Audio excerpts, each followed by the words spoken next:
Imagine sitting across from your doctor and hearing the word prediabetic, not a warning, a verdict. For most people over 50, that word floods the mind with everything they think they will have to give up. Punishing diets, brutal routines, a future of restriction and deprivation. All the advice confirms the fear. Eat this. Never eat that. Exercise constantly and give up everything you enjoy. But what if the entire story you have been sold is wrong? What if prediabetes, for the majority of people who receive that diagnosis after 50, is not a verdict at all? What if it is a signal? And what if 5 simple, science-backed adjustments without giving up foods you love or spending hours in a gym are all it takes to reverse it? Today we decode exactly how. Welcome to MindBody Files. Today we are decoding the biology of insulin resistance after 50, what prediabetes actually is, why the standard advice so often fails, and the 5 adjustments, backed by landmark research, that restore insulin sensitivity without deprivation. Prediabetes is not a disease. It is a warning signal. Your body sending up a flare that its system for managing blood sugar is becoming overwhelmed. The CDC estimates that approximately 115 million American adults have prediabetes.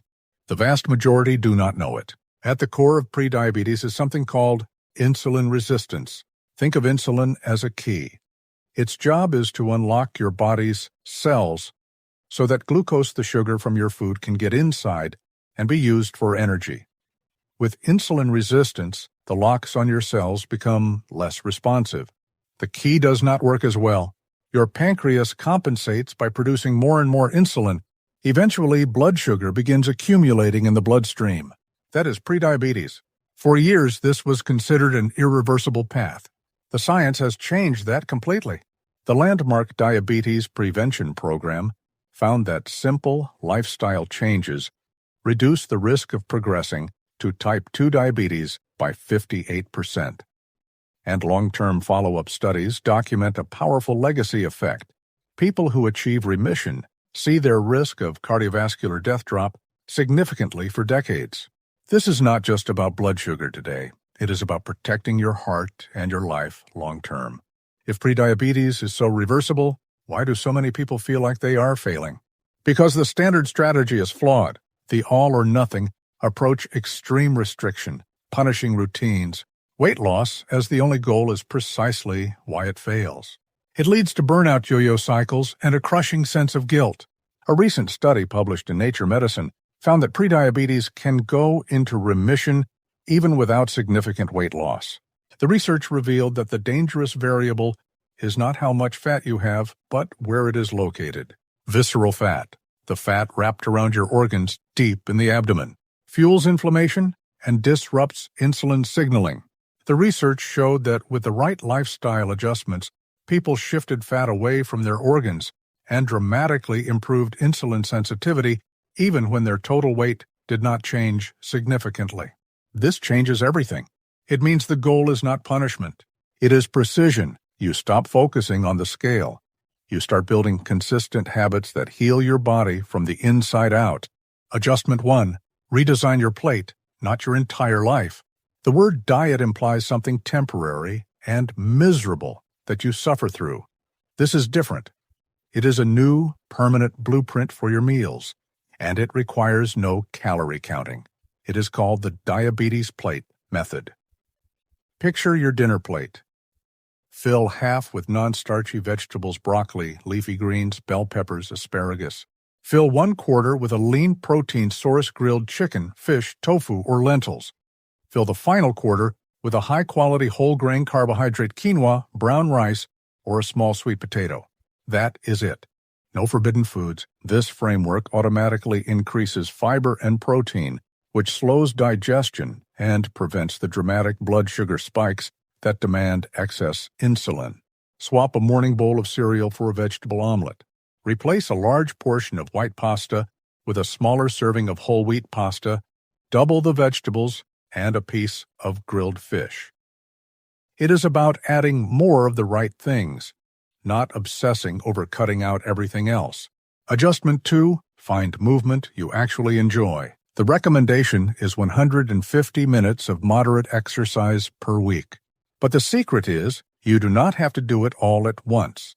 You do not have to do it in a gym you despise. Exercise helps your muscles absorb glucose directly without requiring insulin. Even a single session of moderate movement can improve insulin sensitivity for hours afterward. A 10 to 15-minute walk right after lunch or dinner is one of the most powerful metabolic tools available after 50. It uses up the glucose from your meal immediately instead of leaving it in the bloodstream. From there, find movement you do not dread.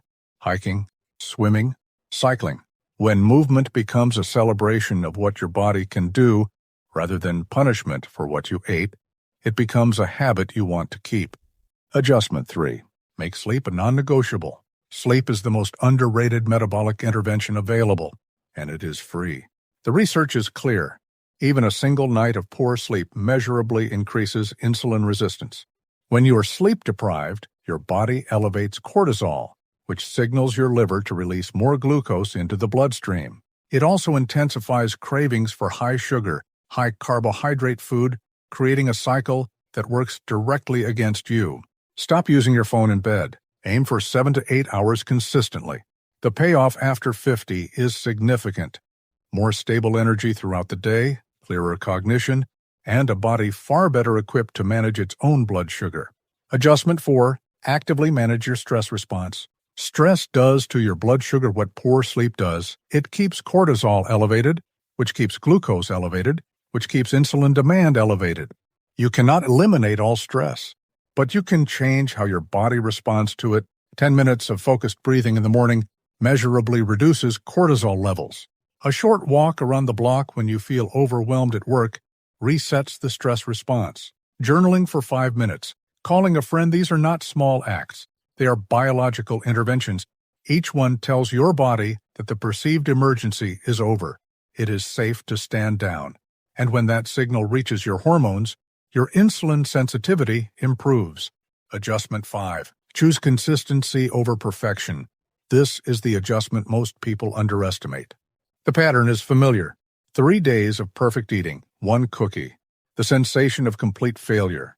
The abandonment of the entire effort. That is the diet culture trap. Reversing prediabetes after 50 is not a sprint. It is a long game. One missed walk does not make you a failure. The key is getting back on track at the next meal. Not next Monday, the next meal. This approach replaces guilt with empowerment, and it is the only approach that builds a lifestyle that actually lasts. 5 adjustments, no extreme restriction, no punishing routines, no deprivation. Biology is forgiving. The research is consistent.